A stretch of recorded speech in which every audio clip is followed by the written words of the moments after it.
Fishing News is sponsored by these fine partners. Hey folks, Fred Golofaro here, senior editor at the Fisherman magazine. I want to reintroduce an old friend here, Jim Hutchinson.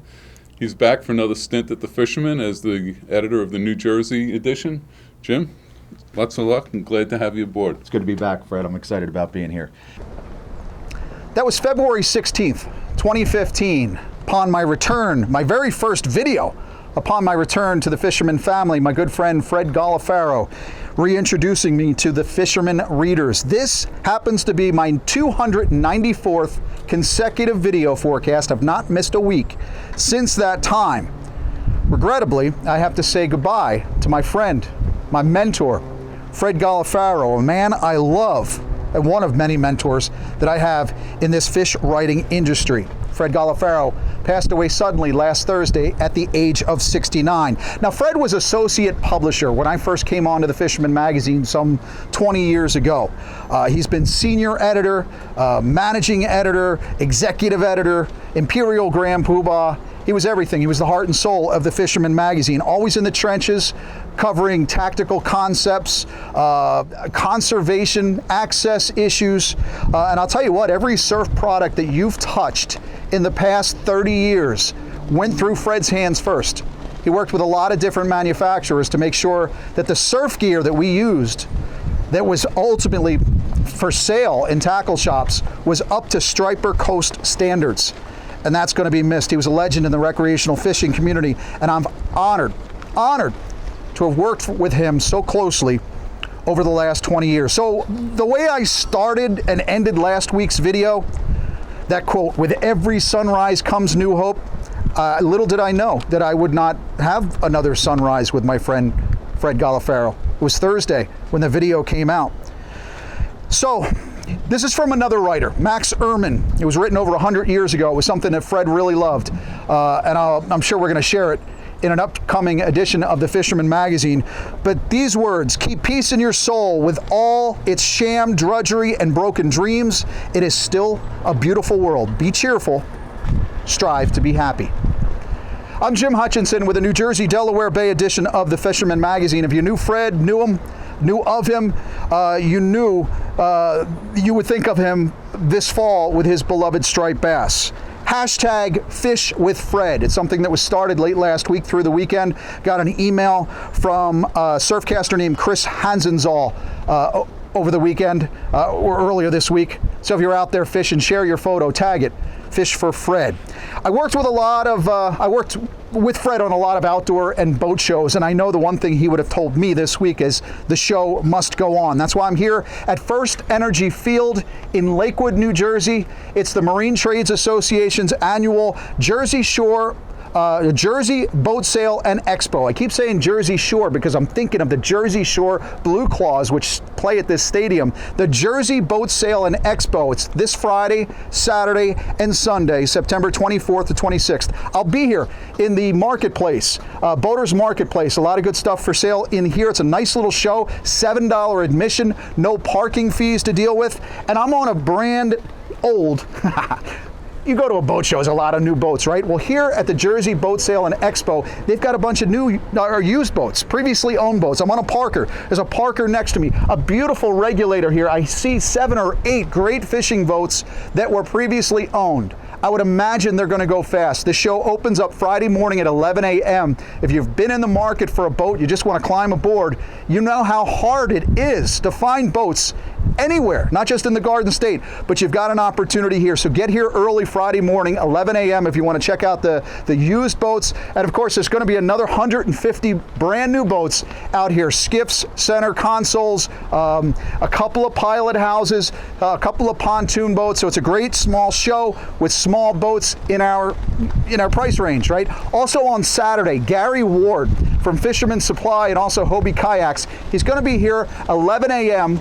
on Saturday, and he's got a couple of seminars, little workshops. I think they're going to be inside the stadium ring, 11 a.m. and 1 o'clock. Get you geared up for kayak fishing, and also give you some tactical advice on getting on some of those fish. If you remember Gary, he was on the cover of the Fisherman magazine a few weeks back. We talked to him at Fisherman Supply about those bluefin that he caught. But make sure you stop by, and if you're in the market, definitely get here early as you possibly can. We'll be here Friday, Saturday, and Sunday. You can get details at jerseyboatexpo.com. Getting on to the fishing now, for the most part, the sad news was this past week, the summer flounder fluke season, it came to an end here at the Jersey Shore, and for the most part, it went out with a whimper. A few good fish registered, especially on the party boats in Ocean and Monmouth County, especially the farther you get into Monmouth County, thinking Shark River and the likes. Recent cover boy Josh Leone, he got on him outside of Shark River on that sticky stuff before summer and the fluke season officially ended.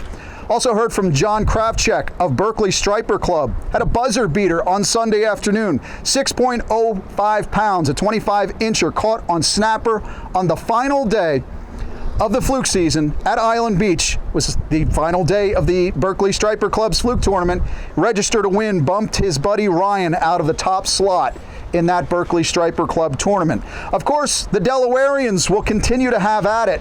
Folks down in Delaware waters continue to fish for summer flounder until, well, the cows come home, until the flounder leave. But I'll tell you what, late last week, Jackie Young from Chadsford, PA, was fishing on a private boat out of Lewis Harbor Marina, decked a doormat, a true doormat, even by Delaware standards, 10.6 pounds. So yeah, if you really hate to give up the fluke season, you could certainly head down to Delaware, fish on some of those reef sites. That's not to say you can leave Cape May and go down to the reef site and come back, because you got to be leaving from those Delaware waters. But on Delaware Bay, there are other options if you're in Jersey, including the Sheep's Head.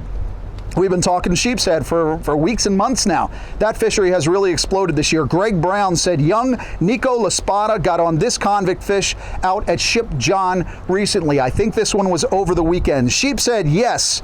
In the southern part of the state, not just Sheep's Head, but also weakfish too, have been found in some of the same old haunts. Think under the bridge pilings, the bulkheads at night, especially with the lights. Pink Zooms or Pink Finesse might be your ticket. Certainly around some of those inlet jetties where you can get out there. So the weakfish bite, especially down in Atlantic and Cape May County, has been pretty solid. Striped bass action in the back is also intensifying outside of those creeks, especially on outgoing waters. Dusk and dawn. It always seems at dusk and dawn, almost irrelevant of what the tide is doing, dusk and dawn is when those fish are more active right along the sod banks. I found them one morning this weekend, Sunday morning it was, on one of my feeder creeks. Short bass, but they're blowing up on bait. It's really beautiful to see. Aaron Sims let me know that he worked the night shift out back, was happy to see pods of bait fish along the light lines at one of the bridges in South Jersey, just having a feast.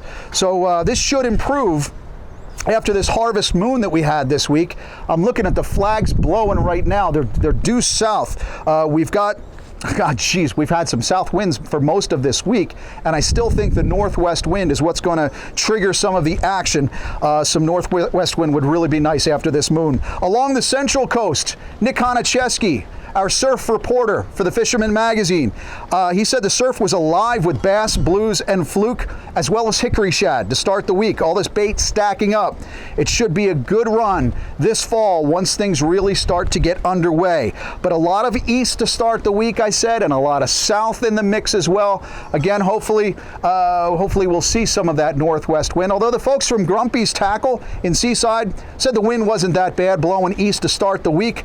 Reported on Tuesday, beaches loaded with blues and mullet. One customer of Grumpy's had bluefish up to 10 pounds, though Grumpy said he also had unconfirmed reports even bigger. Metals, bucktails, bottles, darters will all produce in that stiff east wind. I was out in Maniloking on Tuesday as well, throwing tins, and had a couple of bluefish as well, mostly cocktails. I just don't stumble into those 10-pounders anymore. Maybe this fall. Bobby Matthews at Fisherman's Den said on Monday that the mullet have hit the beach in Belmar, and up to deal the last last few days creating some action. The stripers, bluefish, right on time with the start of fall. And the folks at Giglio's also said there's more good news to the north. A false albacore sighted again in the Monmouth Beach area this week, so hopefully we'll get another shot at those hardtails in the coming days. Now, I mentioned the east to start the week, and my personal plea to the weather gods, which usually go unheated, west-northwest winds. So much for that. Again, south-southwest early Tuesday, Thursday and Friday morning, Tuesday through Friday. By the time you're seeing this on Thursday, we're probably looking at southwest again, but the last check on the weather forecast looked like we're going to get some northwest winds at night, maybe Friday, Saturday into Sunday as well. That should get things fired up. If you're like me, waiting for a strong early fall sod bank to begin middle of the next week, it looks like the outgoing tide seems to correspond really nicely with the dusk and dawn time frames. So if you can get away, take an eye, keep an eye on the weather forecast, get those Kettle Creek swing shads, smaller baits as well. But the high tide coming off the creeks just around dusk and dawn, mark that on your calendars for some time next week. Of course, it's also a great time of year to get the boat into a quiet cove, quiet part of the bay, nice hole someplace to put the chum pot down, do a little bit of blow fishing. Elizabeth Hollenbach here was out on Barnegat Bay this week in a rack and fin tank, put some of the chicken of the sea into the box. If you're in that Barnegat Bay area, get a chum pot out, pick it up at Lacey Marine or Creekside Outfitters. You might want to set up near the research buoy, BB and BI, some areas there. Although we've really heard some phenomenal blow fishing reports farther south too, behind Beach Haven, also into Great Bay as well. I mentioned Tom P. Rack and Fin. His final offshore column for the Fisherman magazine for the 2021 season will come out this weekend to go into our October edition next week. Now, the tuna have been in close, which is good, especially considering the offshore conditions the canyon runners have been dealing with the last couple of weeks.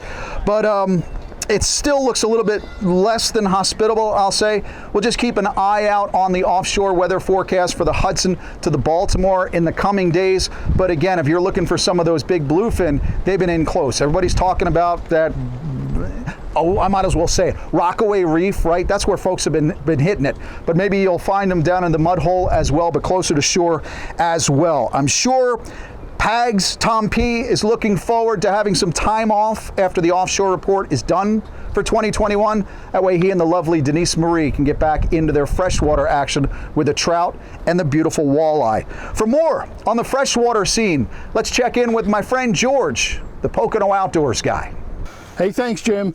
We are definitely in that transition period now. The official start of fall was this week, so things are starting to happen, and it's a time we want to get out in the water.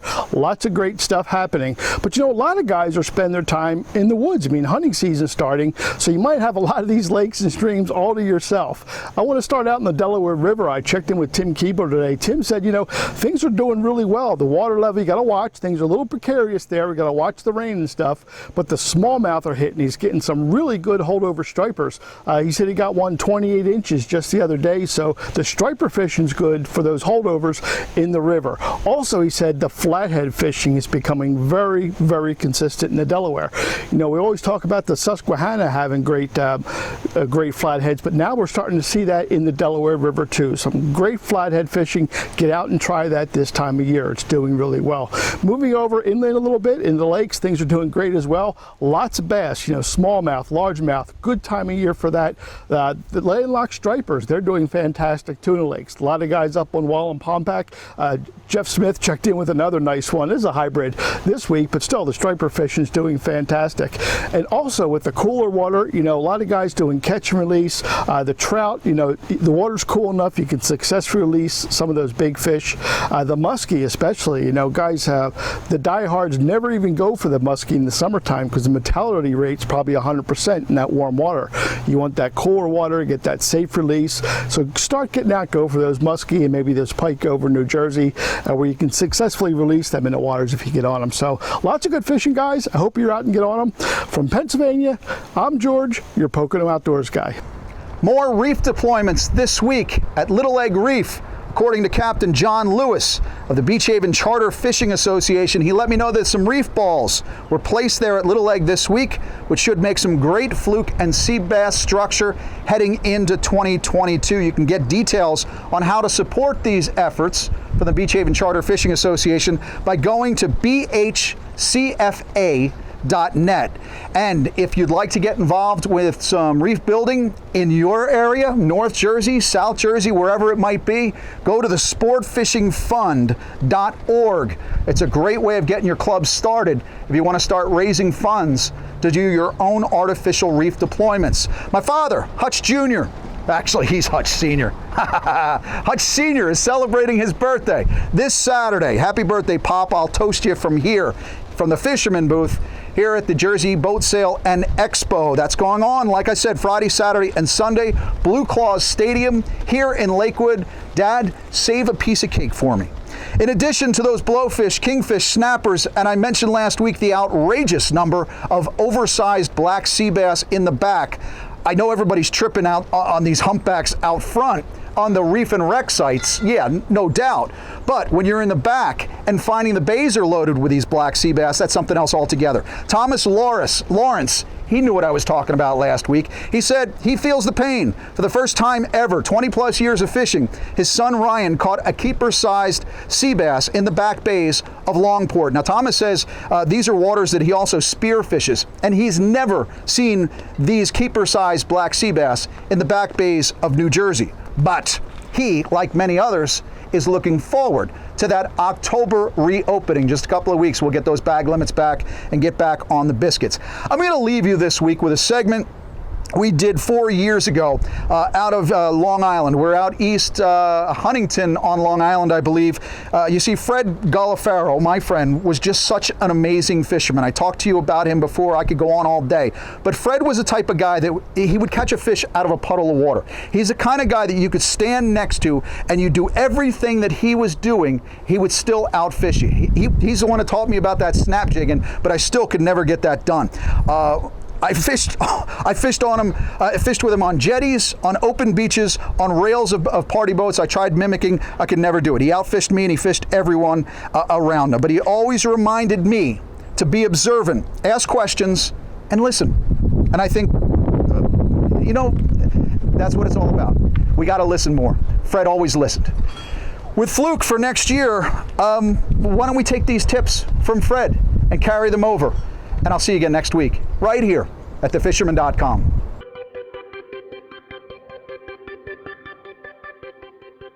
I'm fishing bucktails for fluke.